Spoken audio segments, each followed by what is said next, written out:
Magandang oras mga kababayan. Breaking news, ang pinagtaguan ni Bato de la Rosa noong madaling araw na sila ay tumakas sa Senado kasama si Robin Padilla ay meron palang tiyuhin itong si Robin Padilla na ang pangalan ay alias Lakay Carino na naninirahan doon sa Angeles, Pampanga. At merong nakakita na tumuloy daw sa bahay ni alias Lakay yung sasakyan ni Robin na Fortuner na kulay puti at nakaback up doon ang kulay itim na pick up daw ng tiyuhin ni Robin Padilla. So ibig sabihin kasama to sa kakasuhan ng DOJ sa obstruction of justice. Robin Padilla kasama yung kanyang tiyuhin kasi marami ang mismo yung sa barangay na opisyal ang nagsasabi nito at hindi ako, mga kababayan. Kaya hindi lang yan, ang malas ni Bato ngayon ay mayroon palang nakatago si Bato na 117 powerful arms, di ba? Mga firearms na matataas ang kalibre. 117, sobrang dami naman yan. Grabe naman ang dami niyan. Baka mayroong private army si Bato. Kaya ito ang balita courtesy sa atin ng Bilyonaryo Channel. Authorities raid a house in Pampanga where fugitive Senator Bato de la Rosa is believed to be hiding. Police say the house is owned by an uncle of Senator Robin Padilla.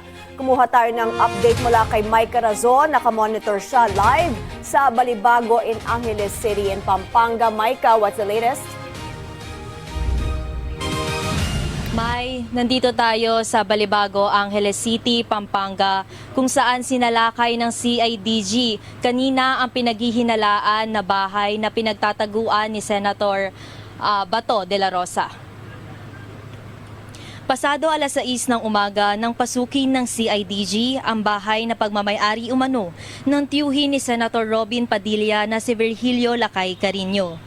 Ayon sa barangay chairman ng Balibago na si Joseph Ponce, sinabi sa kanya ng CIDG na pinaghihinalaan nila ang pick-up na pagmamay-ari ni Virgilio ang nilipatan ni De La Rosa nang tumakas ito sa Senado noong madaling araw ng May 14. Ngunit walang nakitang pick-up na sasakyan ang CIDG nang magpunta sila ngayon sa Pampanga.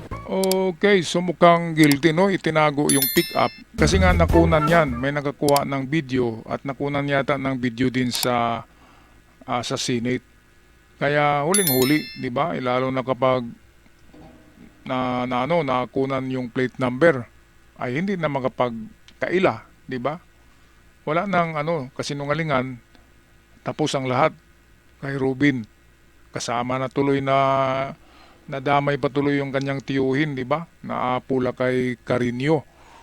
Kasi kanina ay mayroong kasunod na balita dito na nagsasabi nga, yung opisyalis mismo ng barangay ang nagsasabi na nakita nila na nag-escort at tumuloy sandali diyan, siguro nagkakape sa bahay nung Apulakay at sumibat din. Ganun naman talaga yung mga puganti, hindi naman yun magtatagal sa isang lugar. Lipat ng lipat yan tago ng tago. TNT, mga kababayan. At hindi lang yan nirevoke na ng PNP ang lisensya ng mga armas ni Bato na high-powered pala ito ng mga rifle. Yung Migdat CJ Scorpion na ginamit ni Aplaska ay kamukha ng hinawakan ni Bato sa kanyang mga pa-picture-picture ng kanyang mga armas. Kaya CJ Scorpion, mahal yun At bakit meron si Aplaska nun? Mga kababayan, anong masasabi nyo?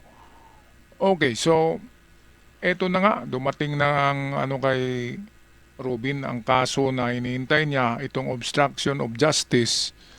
Kanina lamang ay nilabas na yan na kaso para kay Robin, kasama yung kanyang tiyuhin, yung mga aksesoris na nag-back up sa pagtago ni Bato. Kaya, malapit na ang katapusan ni Bato de la Rosa. Alright, patuloy tayo sa video courtesy ng The Bilyonaryo Channel. Ayon din kay Ponce, nagpaalam sa kanya si Carino noong nakaraang linggo na mananatili muna ito sa Maynila. Kinumpirma naman ng kasalukuyang tenant sa bahay na ang nagmamay-ari ng kanyang inuupahan ay si Virgilio Carino. Bagamat hindi natunton si Bato Naging payapa naman daw ang kinasang operasyon ng CIDG. Na walang magiging special treatment sa puganting si Senator Ronald De La Rosa. Balita mula sa Camp Crame, hatid ni Radyo Patrol, Marlene Padiernos, Mars. Rika at Jeff, aprobado na ng PNP Firearms and Explosives Office ang kanselasyon sa lisensya at rehistro ng mga baril ni Senator Ronald De La Rosa. Batay sa record ng FEO, mayroong Type 5 na LTAF si Senator De La Rosa at nagmamay-ari ng 117 na mga armas. Samantala, ayon naman kay PNP Chief Police General Jose Melencio Tates Jr., mananatiling nakabatay sa batas at profesionalismo ang lahat ng aksyon ng pambansang pulisya sa pagpapatupad ng arrest warrant ng ICC laban sa kanya. Binigyan diin ni Nartates na bagamat may institutional respect ang pulis kay De La Rosa bilang dating hepe ng PNP, hindi ito magiging dahilan upang magkaroon ng pabor o maluwag na pagtrato sa kanya. Ipinagutos din niya na sa mga police commander na tiyaking walang mangyayaring unauthorized disclosure ng mga impormasyon na maaaring makaapekto sa due process. Sa ngayon, nakikipag-ugnayan na ang PNP sa iba't ibang ahensya ng pamahalaan para matiyak ang maayos na pagkapatupad ng anumang legal na proseso laban sa senador, kasabay ng panawagan kay De La Rosa na bilang dating alagad ng batas ay makipagtulungan na rin sa mga otoridad. Okay, at ito nga ang dapat gawin ni Bato, yung kusang susurrender para maipakitang inosente siya sa kaso laban sa kanya. Dahil isa siyang dating pulis eh. Sabi niya, loyal daw siya sa kanyang trabaho at wala siyang ginagawang masama. Bakit nagtatago ka ngayon kung walang masamang ginagawa? Kung talagang hindi ka guilty, kahit sino pang kaharap mo ay hindi ka kukurap dyan. Di ba mga kababayan? At saka ang legacy ni Bato, napakapangit niyan sa kanyang anak. Meron siyang isang anak na yata ngayon, PMA-er. Di ba? Ang sama-sama ng niyan. Di ba? Meron kang isang anak na dapat tutularan ka. Ngayon, pangit yung nangyari sa buhay mo.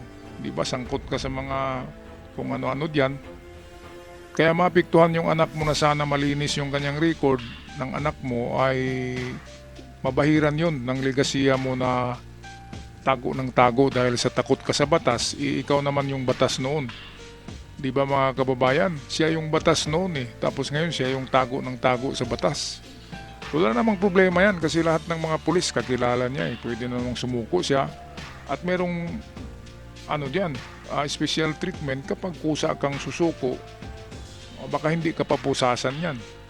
Okay, anong masasabi niyo dito mga kababayan sa pagtatago at Robin Padilla kasama yung kanyang tiyuhin mayroon ng kaso na obstruction of justice dahil sa napakaraming palang nakakita sa Pampanga mismo na nagkonvoy ang dalawang sasakyan ni Robin Padilla at saka yung tiyuhin at tumuloy doon sa bahay pero hindi na naabutan ng kanilang pasukin kaninang umaga ang bahay ng tiyuhin ni Robin na nandyan sa Angeles, Pampanga. Alright, ako magpaalam na. Pag-i-comment na lang sa ating comment section mga kababayan, mga ka-Golden Boy, sa inyong gustong sabihin. Hanggang sa muli, ingat ang lahat.